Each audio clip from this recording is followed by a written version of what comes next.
Welcome to Moments with Marianne. I'm so delighted we're spending this time here today. We have a very inspiring show coming right up with special guest, Janine Bernstein, and she's here today to share with us how to develop resilience in times of crisis. Now, many of you know Janine. She's been on the show before. She's a writer, on-air personality, voice actress, and researcher. She earned her doctorate from Boston University and received degrees from Syracuse University.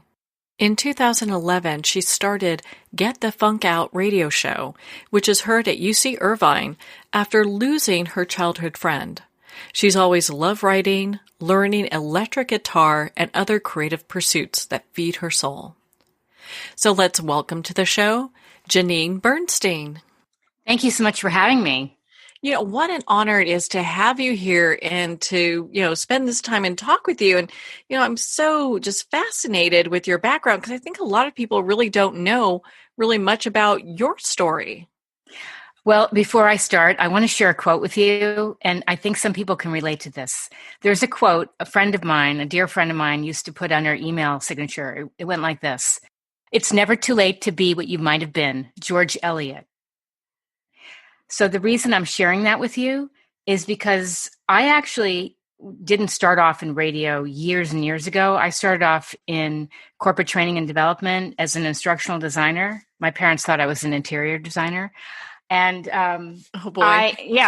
But I was fascinated with radio as a teen. I loved the connection with the DJs in New York. I used to just listen to this one station in particular, WPLJ, and I just loved the feeling of just connecting with the people on air. And I kind of thought maybe one day I'd be a radio host.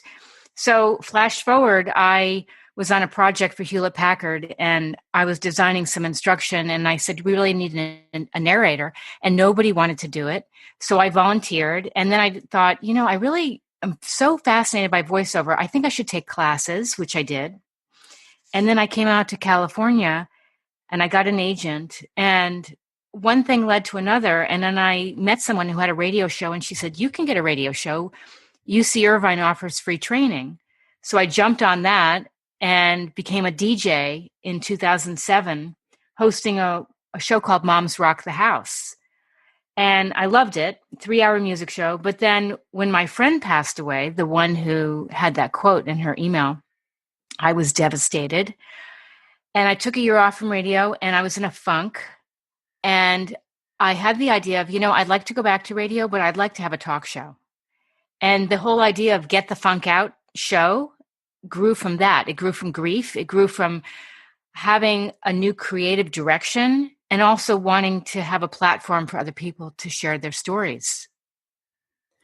Well, I can understand why you've had such great success with your show because it's a subject that's touching us all right now. Oh, yes. More than ever. I would never have imagined.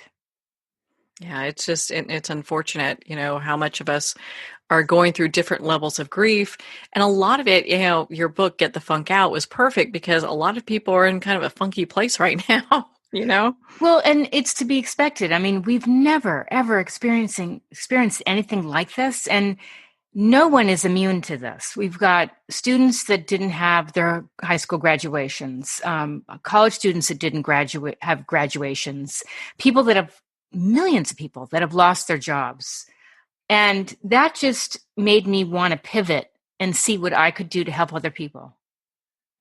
So when you decided it was time to write your book, what kind of catapulted you forward with that? I had the idea in 2012, and I started writing things in a notebook. And then in 2015, my dad was diagnosed with stage 4 colon cancer. So I would fly across the country to Connecticut and then later to Florida where they were moving.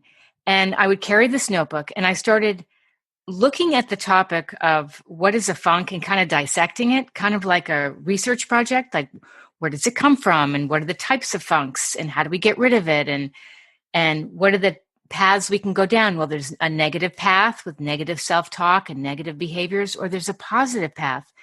And I had a guest on my show, Carrie Hannon, who's a very well-known writer.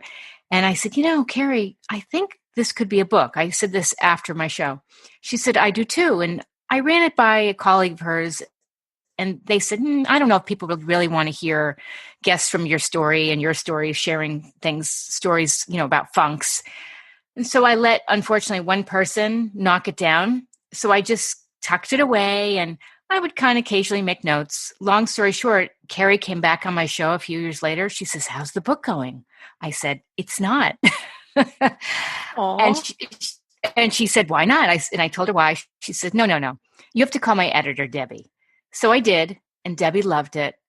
And flash forward, I got a book deal with Post Hill Press, the book was then distributed by Simon & Schuster. And I went full on writing. And within 8 months, I wrote this book, and it came out last year. And then I was never a public speaker, Marianne. And people started asking me, can you come speak to people at the Discovery Science Center or my college students where I'm teaching about self-care and resilience and the science of happiness?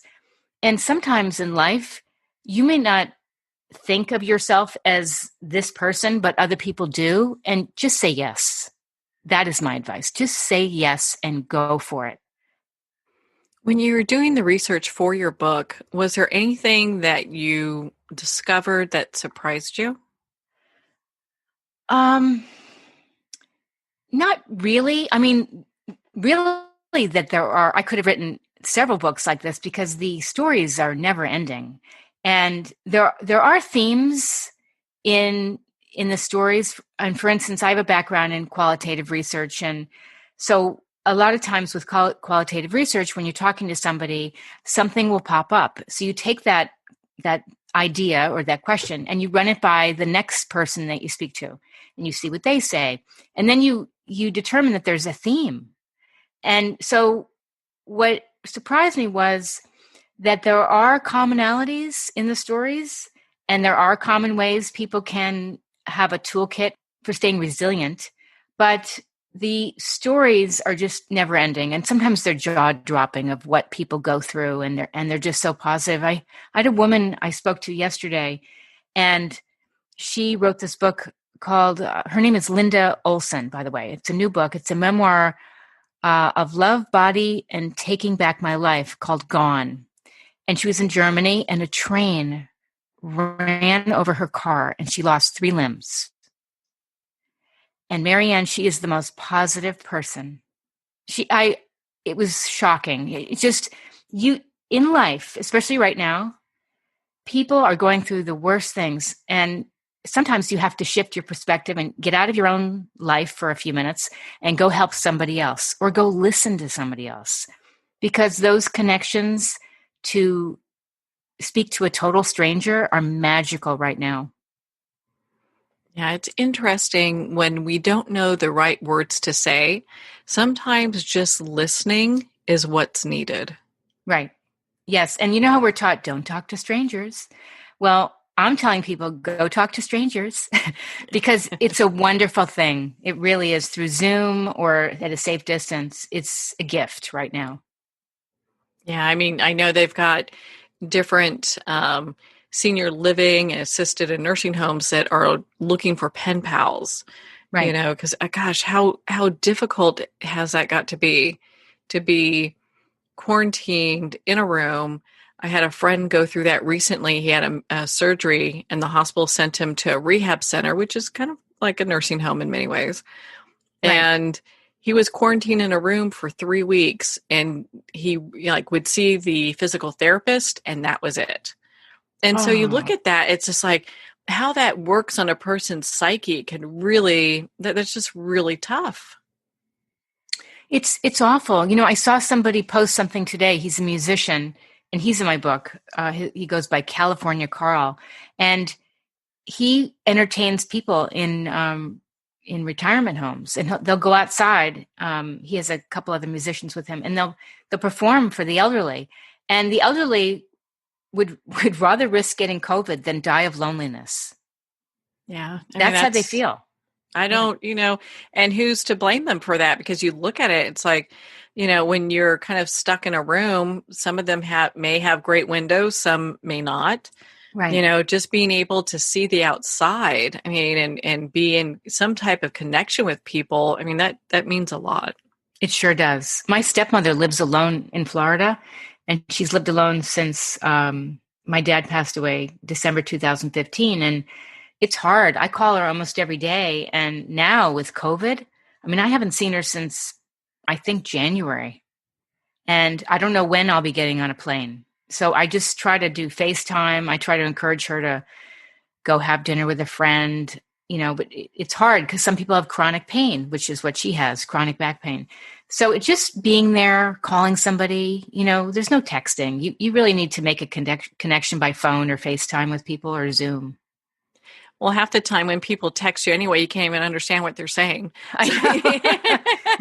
It's like, yes. What does this emoji mean? I know. Or autocorrect if they're doing it, through voice. It's crazy. You know what? I'm always saying that Suri's, kind of drinking or something because half the time she gets it wrong, I know. Exactly. There could be a whole comedy stand-up routine on that, couldn't it? Oh, yeah. They just have to look at my phone, I know. So, I mean, when you decide, hey, I'm going to start speaking on these topics, like what were some of the topics that you felt like people really reached out to you about? What was it that really drew people, to asking you to speak more on this? Sure. Well, initially it was the science of happiness. And that was so fascinating because there's a chapter in my book on the science of happiness. But I decided when I was asked to speak on this that I would bring in at least two people who have PhDs in positive psychology. And we had a wonderful discussion. It was like watching a talk show. And then we had some engaging activities and we finished it up with a chocolate meditation. But the whole idea was to teach people about the research a little bit behind happiness and a concept called flow. And for instance, now's never been a better time to find something to do with your time that you once loved to do or you do love to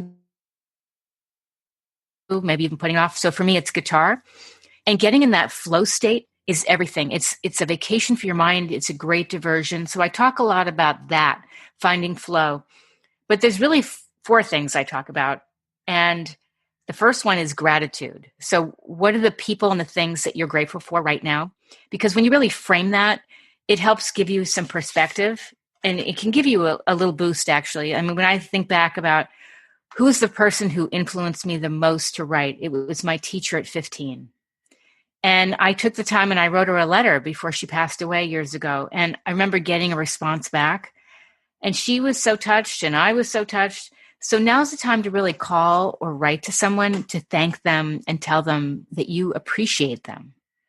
And another thing to do is to just take moments to meditate and have these positive or learning moments because we're going through some very, very challenging times. So the first thing is gratitude. The second is thoughtfulness. I focus on for yourself.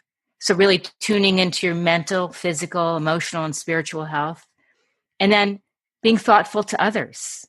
Like we talked about earlier, reaching out to a neighbor, to someone you haven't spoken to, or, maybe you had an argument with somebody, but maybe you could be the bigger person and just call up and say, I'm sorry, or let's move past this because life is so fragile, right? Especially right now. Yeah. I mean, there's a lot to take into. I mean, you just are so grateful for life right now. Yes, exactly. And it's all perspective. So I talk about being, thoughtful to yourself, thoughtful to others, be patient and be kind, do acts of kindness. Obviously, we can't go work in a food bank, but we can reach out to people at a safe distance. Maybe a neighbor that lives alone, they're elderly. Leave them a note. Do you need anything? Can I go grab some groceries for you? Something. But just tune into someone else's mental, physical, and emotional health. And as we said, talk to strangers because you never know what someone else is going through right now. I've heard stories like, oh, that person cut in line at the grocery store. Well, maybe they're in a rush because they're caring for somebody that's sick, You just don't know. Yeah, that's the truth. I mean, so many people are just challenged in ways we never thought we would be. And Right. things had been so easy up to this point. It's like, Yes. instant gratification was Ugh, instant, yes, And I know. now people are having to wait for things. And so I think there's a lesson in patience there somewhere. There is. And empathy and compassion, because I think I had sent you a message saying, we're in a mental health pandemic.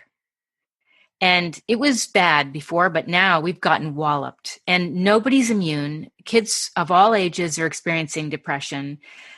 Adults are going through it, obviously, teachers, everybody. And I want to share one thing, because you asked me about my talks, because I think this will really hit home with your listeners.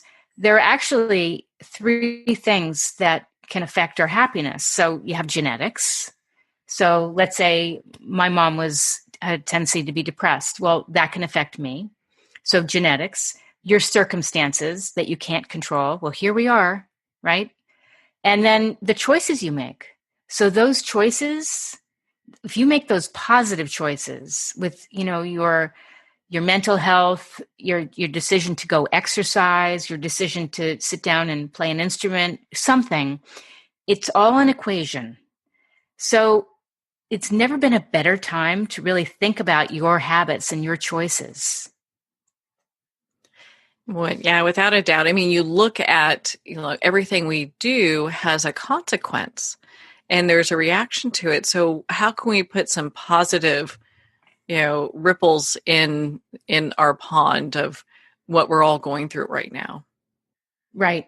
Well, the most important thing, I can't say this enough, is to really focus on taking care of yourself, because if you're not taking care of you, you're not going to feel good and people are going to notice. So the family and friends that are depending on you, or people you connect with, people can tell. I don't know about you, but if I don't get enough sleep, if I don't eat well, et cetera, et cetera. So I have a big list. I can just share a couple of things that these really resonated with people that I give talks to. So self-care. So you've got sleep, as I mentioned.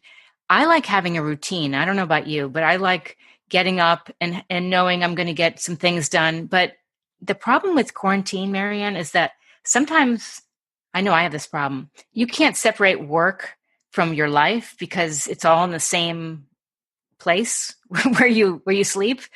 And so you have to kind of, partition your time wisely. And then taking time, maybe you have a dog, go take downtime and take time for yourself, because it's so easy to burn out and to stress because there is so much negativity. But having these outlets to nurture yourself are really important. And I was going to ask you if there's something new you've done during this time, because for me, I learned to grow squash. You go, girl. I'm so proud, because I was never a gardener. It was like I would grow weeds, and the garden was like a reflection if I was going through a tough time. But I actually took a organic squash, butternut squash, which I love, took the seeds out, put it in my windowsill with dirt. Within a week, I had sprouts. Then I had tall plants. I put it in the garden, and I have grown at least a dozen butternut squash. Can you believe that? That is so impressive. Good for you. And it's being able to do these unique things that, we all should maybe know how to do, but never have really taken the time to learn. Exactly. And it forces me to go outside, to focus on something else other than work and kids and everything else, and to see that I'm creating something, essentially living off the land to some degree. Yeah, there's a sense of, there should be a sense of pride with that, being able to grow your own food in many ways, Yeah. And I'll just add to that. I had a neighbor come over one day. He was holding a bag of something, and I didn't quite recognize him at first. I thought he was a solicitor. and he says, "Hi, I got something for you." And I said, "Oh, Bob, hi, what is it?" He says, I grew pomegranates, which I love. Oh, wow. And I said, "Oh, thank you." He said, "Oh, we have so many. Here's 5. And I said, "Bob, do you like squash?" He says, are you kidding? I love squash. I said, I grew it. And he looked at me and I said, I really grew it. I couldn't believe it. And so having that trade with your neighbor is kind of fun. Yeah, kind of nice to be able to just share with people around you, and especially in a way that's good for the environment. Exactly. Yes. The other thing I discovered too is, well, this happened on Mother's Day. My younger daughter said to my husband, Mommy wants a kayak. Oh And my boy. husband said, what? Wait, what? And she said, oh yeah, she wants a kayak for Mother's Day. So he got me an inflatable one, and I had to figure out, well, where am I going to go use this? And sure enough, we found a place down in Balboa, beautiful place to go kayaking. And I took her, and it's so peaceful and so safe. You know, here we're in the pandemic. It's so safe. It's a beautiful activity, Marianne. Mm. I used to kayak all the time in Back Bay and Newport Beach. Oh, so you know. I get it. I get it. Yeah. That's actually, I used to be on the water 5 times a week and loved it, you know? Yeah, I know. So You get it. you get the different types of exercises and just being out in nature that you can do. I mean, they were just talking about the horseshoe, crabs, and they're filled, the Back Bay is filled with them. I didn't know that. Yeah, so it's nice when you go way far back, you're kayaking, there's probably only 2 feet of water. It's so awesome because you can see all this life beneath you moving around. It's amazing. And look, it's such a great diversion. And we all need that right now for sure, We do. We really do. Yeah, I understand. I mean, I know a lot of people have taken up sourdough. I passed on that. Yeah. And I kind of did a little kind of like you did, but I was growing herbs. So, thyme, rosemary, mint, those kind of things that I can use when I'm cooking as well. Exactly. I know it's funny. When this first started, I'd say March, April, I heard a lot of parents saying, oh, it's game night, kids. And my kids, after like a couple of weeks, were like, "No, it's not. It's not game night." Forget it. It's interesting. I saw something the other day post. I think it was on Facebook saying, all those times that you wanted every day to be Friday. There you are. There you are. It's Groundhog Day. Yeah. Mm-hmm. But it's like, what do we do with our Fridays now? What do we do with this time off? Are we hiking? Are we, and just as you're saying, are we doing something that we're giving back to the community, maybe helping out at a food bank, which all those desperately need help. Oh, I know. People are asking for blood donations right now. So there are lots of different ways to be involved, even if it's, you don't have to be around a lot of people. You could still socially isolate to do that. I agree. I did something completely fun and different, although it doesn't really help anybody. I decided to learn how to ride a 3-wheel motorcycle. Oh my goodness, that sounds like fun. You know what? It was really fun. And the greatest thing about it was I could not take any phone calls for 4 hours from anybody, family, no one. And it was a complete time for me to focus on me and really concentrate, obviously, because I'm on this very powerful machine. And it was an amazing experience because we don't get those moments of uninterrupted focus in our lives. Yeah, we're so interrupted, and it seems in some ways even more attached to our devices. I get it. I mean, yes. I just started taking a yoga class with the yoga studio I learned how to do yoga at years ago. Just started doing online classes, and they are amazing. Oh, I love it. Yeah, so it's nice to be able to do online classes and be a part of, and still be safe. I agree. No, it's great. I really have to get back into yoga. I mean, I've got the yoga mat. Sometimes I have every intention, and then other things take over. That's the thing. It is really challenging when you spend this much time at home to kind of stop and say, okay, I have to walk away from the computer. Yeah, you have to give it a break. Right. I mean, we've been talking so much about things that a person can do for self-care. There's so many different ideas out there. I know you talk on resilience as well. How did that come about? Well, it first came about because of my own experiences of loss. And I look back to my childhood and I thought, I think I was a pretty resilient kid growing up. I was born in Connecticut and lived in Manhattan, and my mom was single, and I spent a lot of time alone. And I had to go at a very young age, walk to school, and I was staying home alone a lot. And it was a way of life. But I think it really made me a stronger person. And it also made me be okay with, as an adult, being alone, living alone. I lived alone for at least 5 years in Boston years ago. And it's just something that was ingrained in me. But, it's not that I suppress things, but I just learned to fill my time with things that would heal me or make me grow. And so for me, there was a very lonely time in Boston, and I was having a very hard time. I joined an all-women's gym. I took a pottery class. I kept doing things where I would learn something. And then eventually I went back to guitar lessons because I kept dreaming I was playing guitar again. And so I took guitar lessons for 9 years, and it was the best thing. So I believe strongly that in order to build resilience, you need to work on yourself and nurture yourself. Get to know you, get to know your interests. Maybe you have dreams of always wanting to fill in the blank. Do it, try it. I mean, there's never been a better time. You can learn stuff online. You can order an instrument online. The possibilities are endless, really. Yeah, just as much as your imagination. And you can do a lot of these things that don't cost a lot of money. There's so much to do in our backyard, that, yes. And if someone, and I'm using that figuratively, Right. Not everyone has actually a backyard, but there's so much to do locally that can be either in walking distance or something they can do, remotely at home, like how I'm doing yoga. And they've got yoga classes online on YouTube, and they've got all these different things that you can take to be a part of. Right. The other thing I'll share too is that I love to write other things besides, short stories and the type of book that I wrote, which is nonfiction.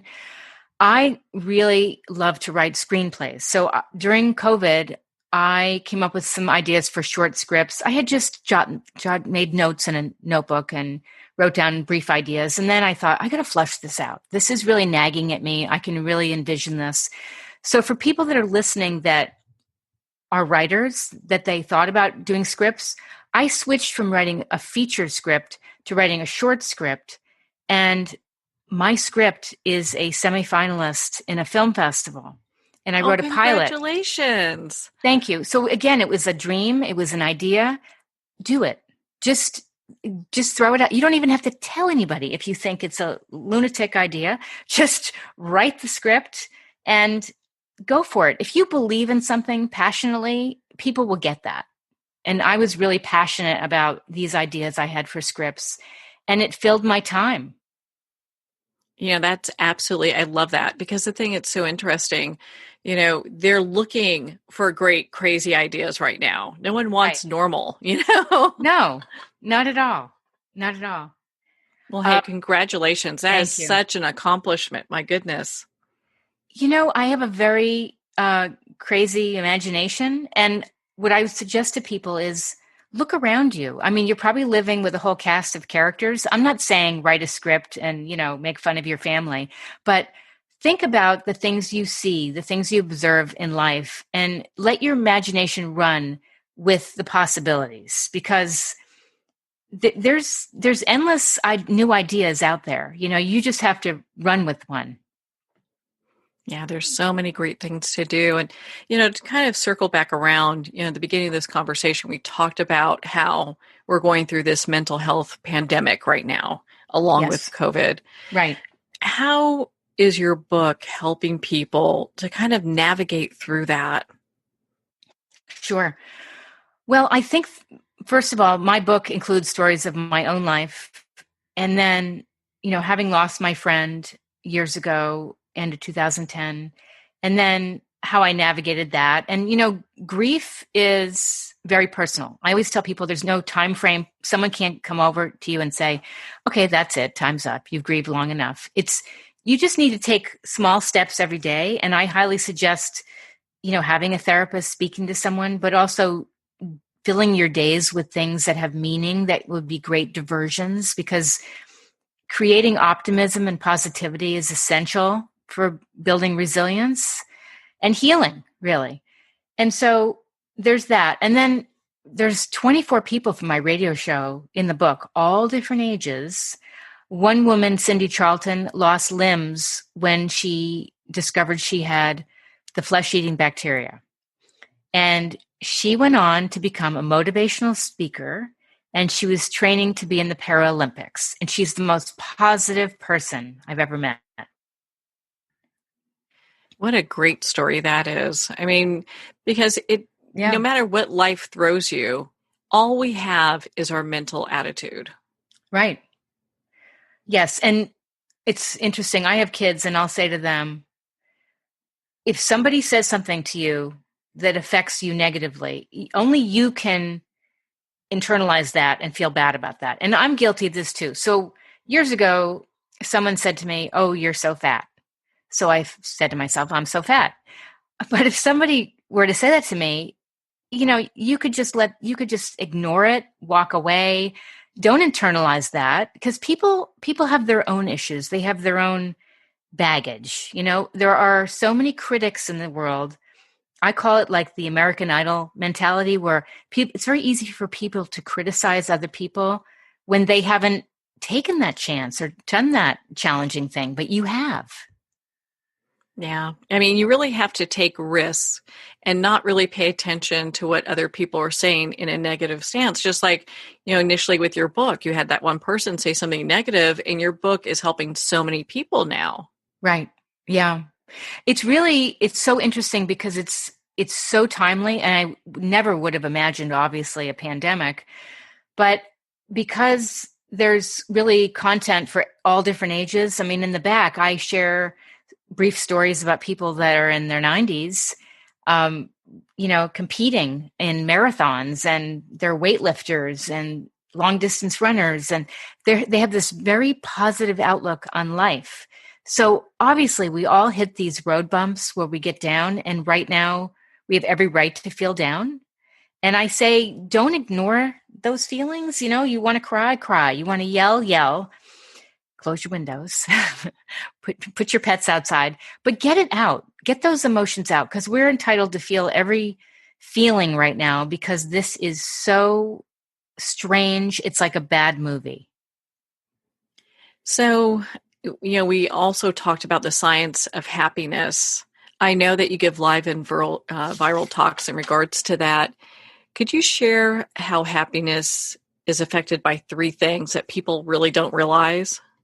Sure. So I had mentioned briefly earlier how there's been a lot of research about this. And there's a researcher at University of California, Riverside, Sonia Lyubomirsky, and she did research on this years ago. And now the data shows that the percentages they change, they vary based on different studies. But the bottom line is this, that our happiness is affected by our genetics, our life choices, and our life circumstances.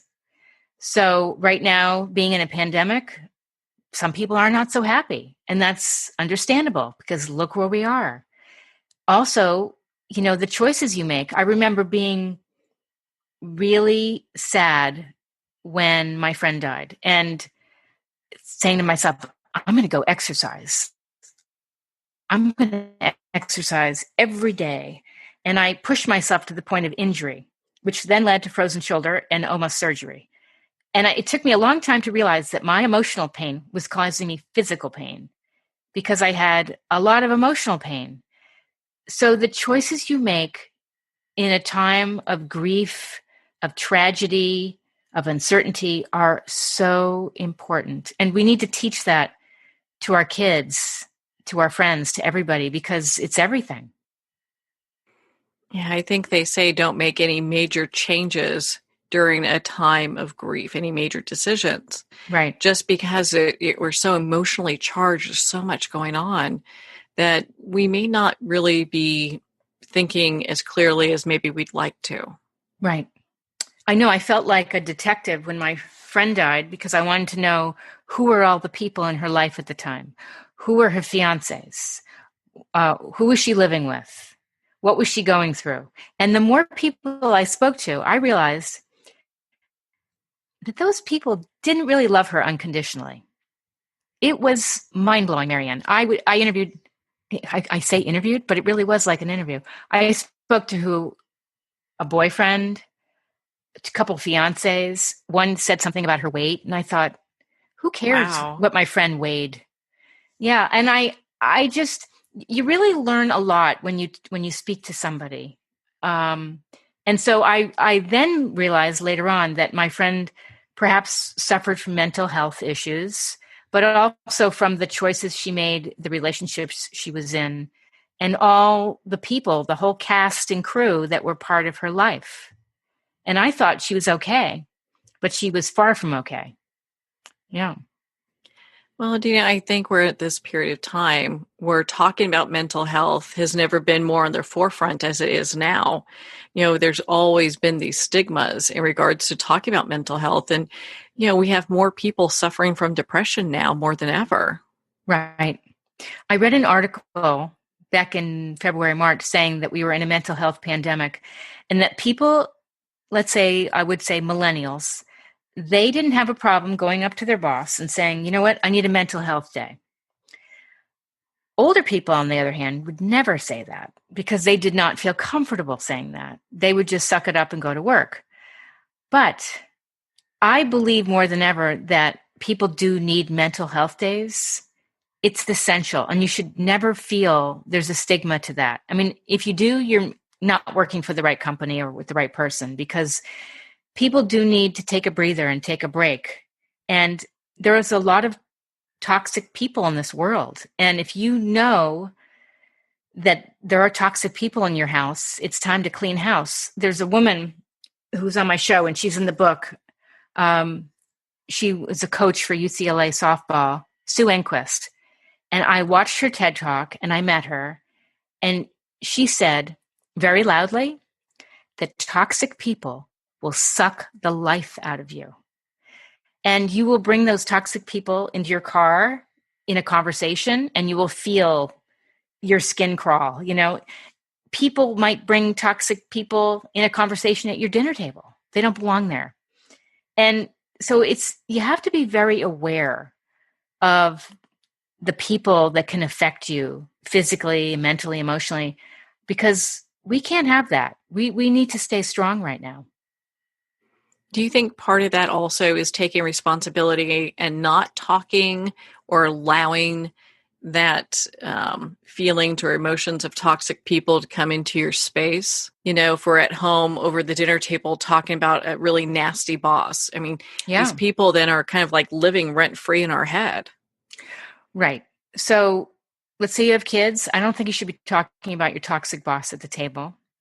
I remember my dad, he was a very aggressive driver, and he was always like riding up to the back of somebody's car on the Merritt Parkway in Connecticut, and he would be swearing, and I'd be hanging on for dear life.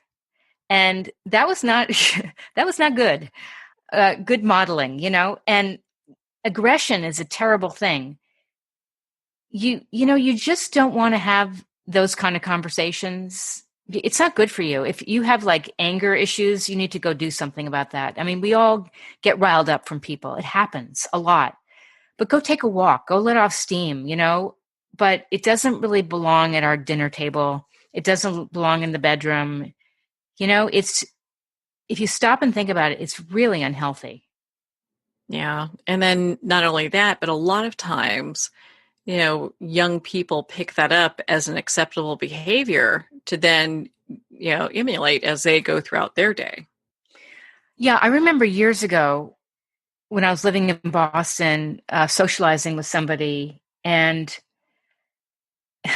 they thought I was critical, maybe because I didn't think somebody was attractive. Maybe I was snobby because I didn't find that person attractive. And then they went and spoke about me to somebody else. And I immediately said to myself, that's not a friend. I cannot have that kind of person saying one thing to my face and then talking about me behind my back. And that's immature, and that's not good. I'd rather be alone. And I've made the choice throughout my life to clean house of certain people because that was so unhealthy. Well, good for you, and I think sometimes for people, that's a tough thing to do, but you need to take assessment of who you're spending time with. Yeah, If it's somebody that's really, I mean, with friends like that, who needs enemies, right? So if you got a person exactly. like that in your life, that's like, what am I doing? You have to really assess that. Right. And it's something to teach your kids too, because if they're always spending time with this one person and that person is critical of other kids, that doesn't feel good. That's not a positive person to have in their life, you know? It's no different than this person is doing drugs, drinking, sleeping around, whatever, fill in the blank. It's just not, it doesn't work. It doesn't work long term at all. Yeah, it's just not sustainable. When I know we've got so many people out there right now that are suffering just personally, professionally, even through their education. What advice do you have for these people? Well, it's interesting you're asking this because back in April, I came up with the idea of this new series called Outside the Box because here I was doing the talks about self-care and resilience. I thought that's nice. I mean, that's great. But what about the 40 million people out of work? How could I use my skill sets and my interests in helping people? What could I do? So I started interviewing people, experts in different industries who would share advice about how to find work remotely or how to pivot and start a new venture. A lot of people are starting new businesses. But lately, I opened it up to creating a mentoring series for students who lost their internships, who lost their, work opportunities, graduating from college, because I thought this is the future. What about them? So I wanted to create a sense of optimism where it doesn't feel so optimistic. So I'm kicking off very shortly, as a matter of fact, a series of panels with different schools. And my high school is one of them in Connecticut.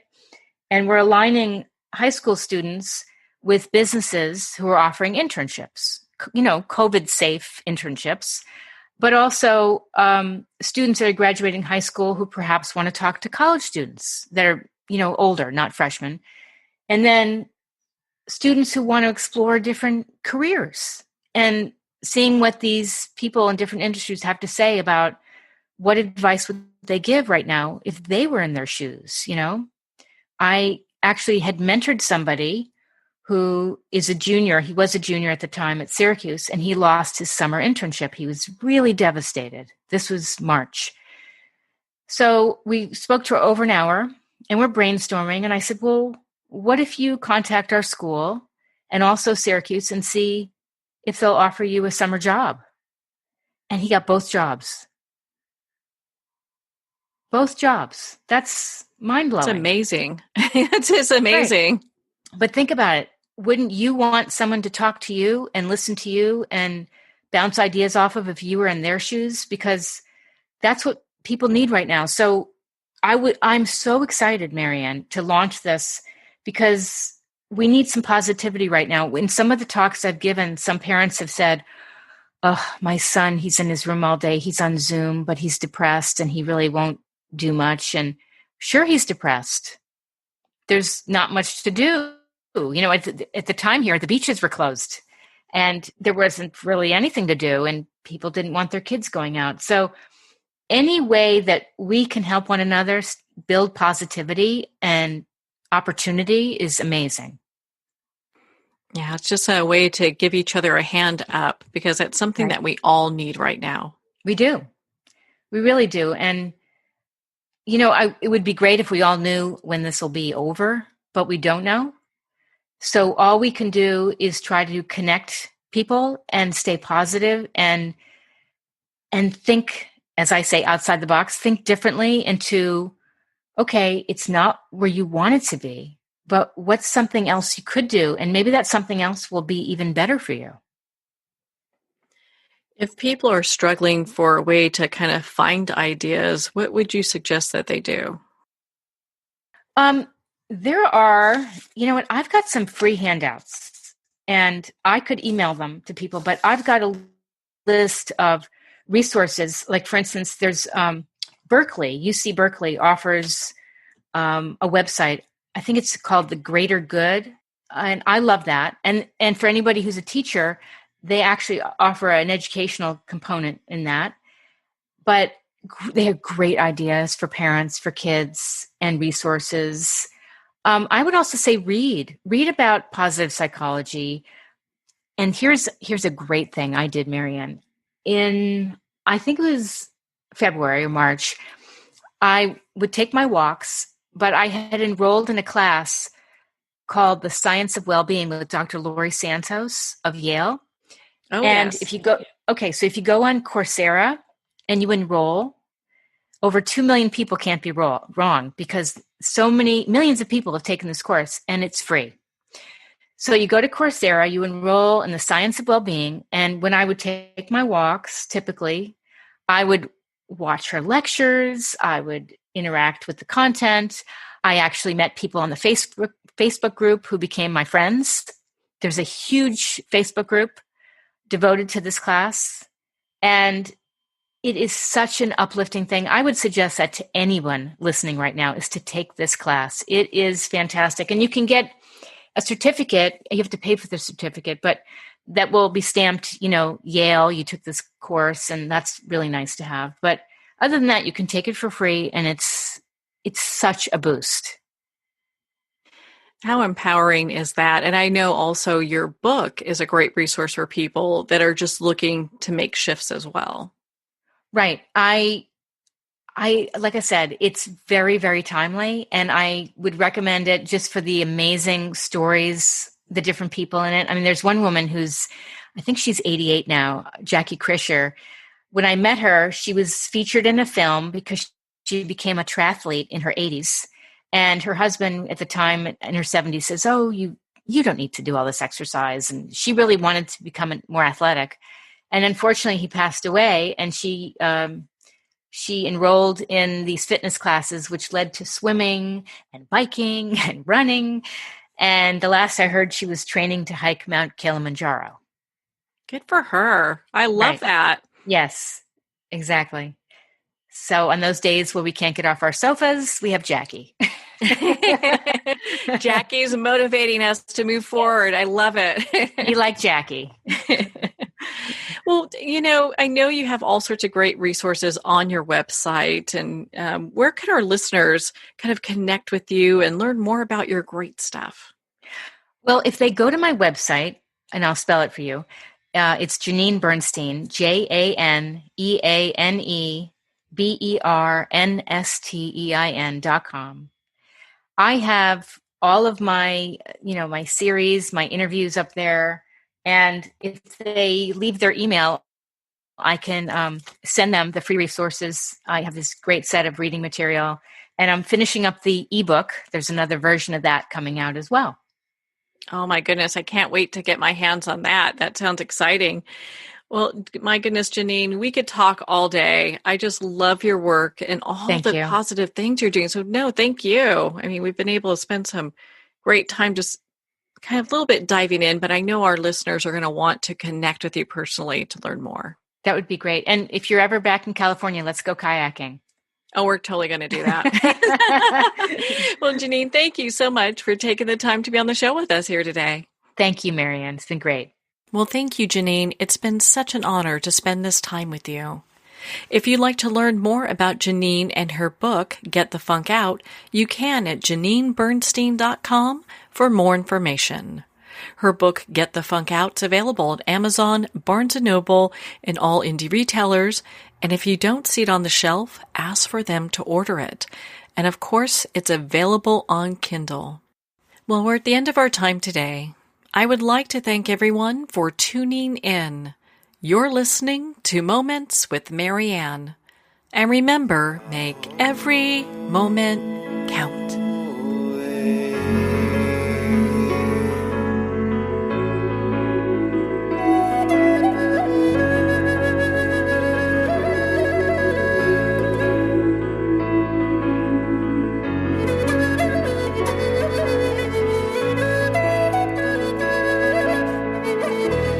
In a single moment, your life can change. Moments with Marianne is a transformative hour that covers an endless array of topics with the best of the best. Her guests are leaders in their fields, ranging from inspirational authors, top industry leaders, and business and spiritual entrepreneurs. Each guest is gifted and a true visionary, a recognized leader in her own work, and while teaching others to develop, refocus, and grow, Marianne will bring the best guest and sometimes a special surprise. Don't miss this. You never know just which moment will change your life forever. Moments with Marianne airs every Sunday, Monday, Thursday, and Friday at 8 p.m. Eastern and 5 p.m. Pacific Time. Make sure to tune in and visit momentswithmarianne.com for more information.